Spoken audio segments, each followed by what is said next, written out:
పట్టణాలకి చేస్తారు. ఈ సర్వేలు చేసి ఎవరికి వాళ్ళకి ఒక డిజిటల్ కార్డు ఇచ్చేస్తారు. లైక్ మన ఏటీఎం కార్డు ఎట్టుందో జేబులో అట్ట పెట్టుకు తిరగడమే ఇక్కడ ఆస్తి. స్మార్ట్ కార్డ్ లాగా అది తీసుకెళ్లి రేపు పొద్దున మీరు అమ్మాలనుకున్నప్పుడు అది ఇచ్చేస్తే దాంట్లో కంప్యూటర్లో ఫీడ్ చేస్తే కథం అక్కడ. దీంట్లో ప్రాబ్లం వచ్చిందని కూడా మొన్ననే రాసింది ఈనాడు జ్యోతి.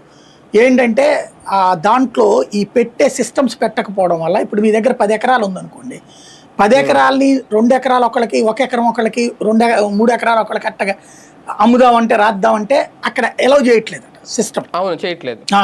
ఇది మరి అది ఎందుకు వచ్చింది అసలు ఆ ఇష్యూ?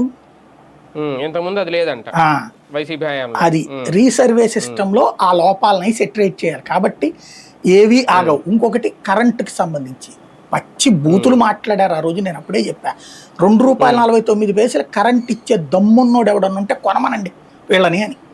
ఎవడొచ్చాడు? ఇప్పుడు నిన్న వాళ్ళ దగ్గర మొన్న ₹4.50 దాని మీద రచ్చయింది. ఇప్పుడు ఇంకోళ్ళతో ₹4.90 కుదుర్చుకుంటున్నారా?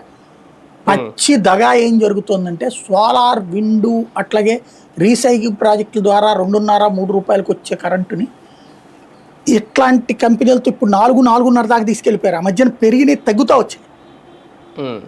మొదట ఎప్పుడైతే దీంట్లో రూపాయి వస్తుందని తెలియగానే రాజకీయ నాయకులు ఇట్లా దూరిపోయారు. మొదట్లో విద్యలో, కార్పొరేట్ విద్యలో దూరిపోయారు, కార్పొరేట్ ఆసుపత్రిలో దూరిపోయారు. అంటే రూపాయి బల్క్గా వచ్చేస్తుందన్న చోటల్లా రాజకీయ పార్టీ దూరిపోదు, రాజకీయ నాయకుడు దూరిపోతాడు, పెట్టుబడుల రూపంలో దూరిపోతాడు. ఇక అప్పటి నుంచి జనాన్ని దోచుకోవడం బిగినవుతుంది. మొదట కార్పొరేట్ విద్యా సంస్థల్లో ఎవరో విద్యావేత్తలు పెట్టుకునేవాళ్ళు, అప్పుడు సరిపడినటువంటి ఖర్చు. ఎప్పుడైతే రాజకీయ నాయకుడు